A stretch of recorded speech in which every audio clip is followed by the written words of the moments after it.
Hello students, welcome to Shivaji polytechnic online classes. Analogue electronics के आज के लेक्चर में हम बात करेंगे डायोड रेजिस्टेंस की। ठीक है ना। ये टॉपिक क्लास में एक बार डिस्कस किया जा चुका है, इसकी नोट्स वगैरह आपको बनवाई जा चुकी हैं। तो आज इस टॉपिक का हम जो लेक्चर पढ़ेंगे वो इसका रिवीजन लेक्चर है। तो आइए स्टार्ट करते हैं। तो जो हमारे पास पीएन जंक्शन डायोड होता है, जो नॉर्मल पीएन जंक्शन डायोड होता है, उसमें दो तरह के रेजिस्टेंस पाए जाते हैं। ठीक है ना। पहला होता है स्टैटिक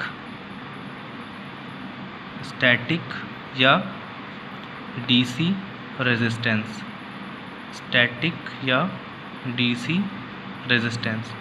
और दूसरा होता है डायनेमिक या एसी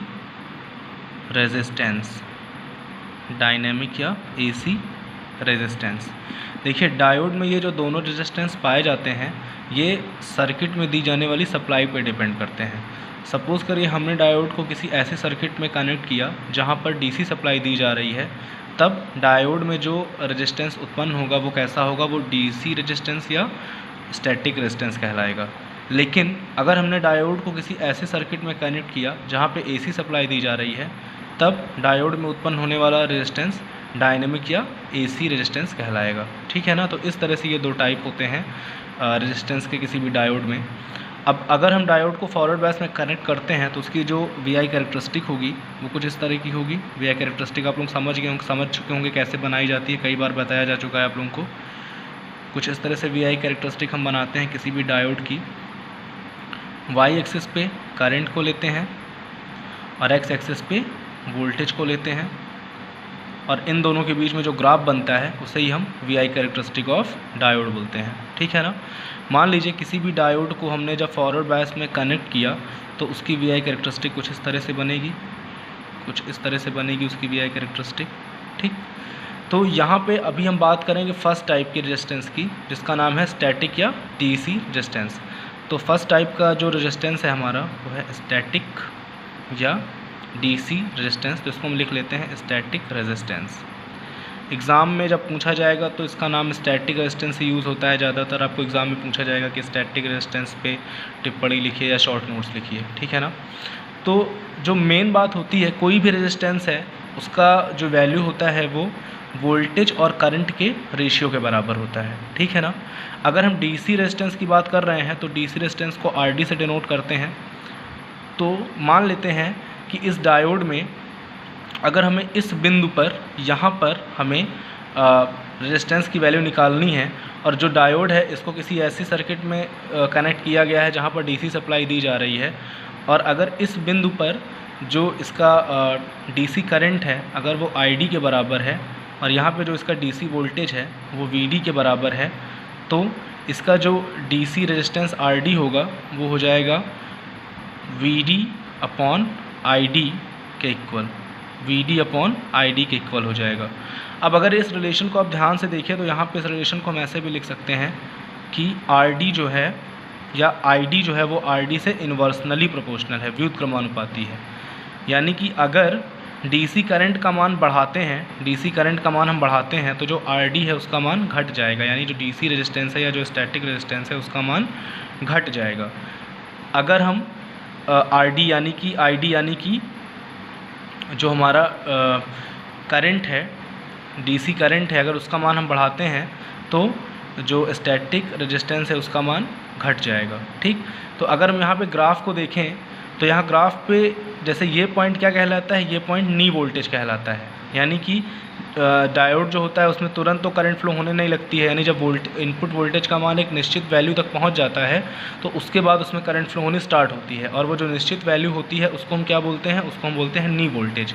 तो अगर नी वोल्टेज पर देखा जाए तो नी वोल्टेज पे जो डीसी करंट है, नी वोल्टेज पे जो डीसी करंट आईडी है उसका मान सबसे कम होगा। तो जब आईडी का मान कम होगा यानी डीसी करंट का मान कम होगा तो वहाँ पर आरडी का मान बढ़ जाएगा।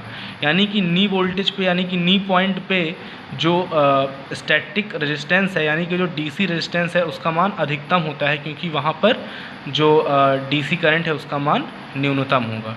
ठीक। तो यहाँ पे हम लिख सकते हैं नी पॉइंट के निकट, नी पॉइंट के निकट स्टैटिक रेजिस्टेंस का मान अधिकतम होता है, अधिकतम होता है। ठीक है ना। तो ये इसका पूरा थ्योरी हो गया, थ्योरी पोर्शन हो गया, और इसके जो नोट्स है इसकी थ्योरी पोर्शन की वो आपको लिखाई जा चुकी है क्लास में।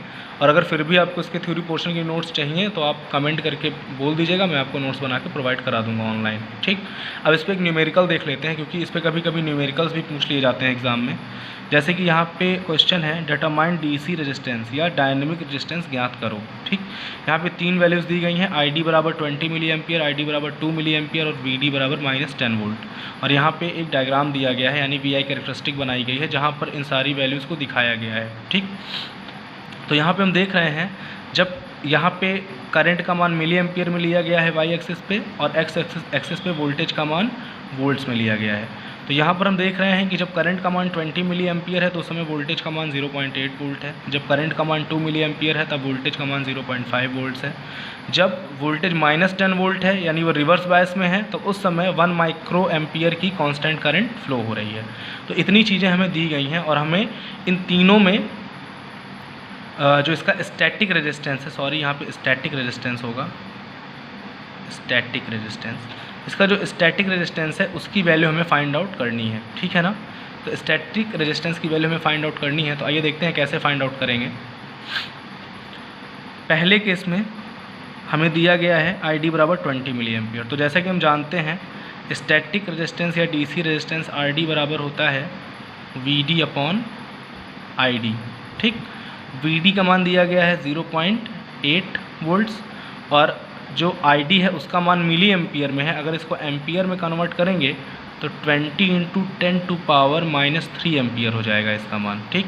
तो वो वैल्यू यहाँ पे रख देंगे एम्पियर में, 20 × 10⁻³ अब इसको हम सॉल्व करेंगे, 10⁻³ ऊपर जाएगा तो हो जाएगा 0.8 × 10⁻³ अपॉन 20, ये हो जाएगा। इसको फिर से सॉल्व करेंगे तो 800 अपॉन 20, इसको काटेंगे जब तो आ जाएगा 40 ओम के बराबर। ठीक है ना। तो पहले केस में जो स्टैटिक रेजिस्टेंस है उसका, स्टैटिक रेजिस्टेंस RD है, उसका मान कितना आ गया, 40 ओम के बराबर। ठीक। अब अगर सेकेंड केस की बात करें, यानी B की बात करें, तो सेकेंड केस में RD बराबर फिर वही फॉर्मूला रहेगा, VD अपॉन ID। VD का मान देखिए 2 मिली एम्पियर के लिए VD का मान कितना दिया गया है, 0.5 वोल्ट। तो यहाँ पे 0.5 आ जाएगा, और इस 2 मिली एम्पियर को अगर हम एम्पियर में कन्वर्ट करेंगे तो 2 × 10⁻³ एम्पियर हो जाएगा। तो अपॉन यहाँ पे 2 × 10⁻³ लिखेंगे। फिर इसको सॉल्व करेंगे मैथमेटिकली तो क्या हो जाएगा, 0.5 10⁻³ ऊपर जाएगा तो 10⁻³ हो जाएगा अपॉन 2। इसको फिर से सॉल्व करेंगे तो ये कितना आ जाएगा, 500 अपॉन 2। इसको जब फिर से सॉल्व करेंगे तो 250 ओम आ जाएगा। तो दो वैल्यूज़ यहाँ पे मिल गई, दो केस के लिए, पहले केस के लिए, दूसरे केस के लिए हमें वैल्यूज़ मिल गई। यहाँ पे RD का मान कितना हो गया, 250 ओम्स, यानी यहाँ पे स्टैटिक रेजिस्टेंस का मान हो गया 250 ओम। जो थर्ड केस है, यानी कि यहाँ पे आपको वोल्टेज की वैल्यू दी गई है, आपको वोल्टेज की वैल्यू -10 वोल्ट दी गई है, और यहाँ पे करंट की वैल्यू कितनी है, 1 माइक्रो एम्पियर। अब यहाँ पे आपको क्या निकालना है, स्टैटिक रेजिस्टेंस निकालना है। तो ये वाला पार्ट आप खुद से सॉल्व करेंगे, और सॉल्व करके इसका आंसर कमेंट बॉक्स में लिखेंगे। ठीक है ना। तो यहाँ पे हमने देखा कि डायोड रेजिस्टेंस दो तरह का होता है, स्टैटिक और डायनेमिक। स्टैटिक को मैंने एक्सप्लेन किया आपके लिए। स्टैटिक रेजिस्टेंस का मान नी पॉइंट पे या नी वोल्टेज पे सबसे अधिक होता है। उसके बाद हमने ये न्यूमेरिकल देखा, जिसमें C वाला पार्ट आपको खुद से सॉल्व करके इसका आंसर कमेंट बॉक्स में लिखना है। तो अगर इस लेक्चर में कहीं पे कोई प्रॉब्लम है, कहीं पे कोई कॉन्सेप्ट समझ में नहीं आया है, या C वाला पार्ट अगर आप लोग सॉल्व नहीं कर पाते हैं, तो आप लोग प्लीज़ कमेंट बॉक्स में मुझे लिखकर बता दीजिएगा, मैं आपको C वाला पार्ट फिर से बता दूंगा। और अगर पार्ट ए और पार्ट बी में कोई प्रॉब्लम है तब भी आप पूछ सकते हैं, आपको पार्ट ए और पार्ट बी में फिर से समझा दूंगा। ठीक है। तो आई होप आपको समझ में आया होगा, और अगर कहीं पर कॉन्सेप्ट में कोई भी प्रॉब्लम है तो प्लीज़ आप लोग कमेंट करके या मैसेज करके क्वेश्चन पूछ लीजिए। Thank you very much.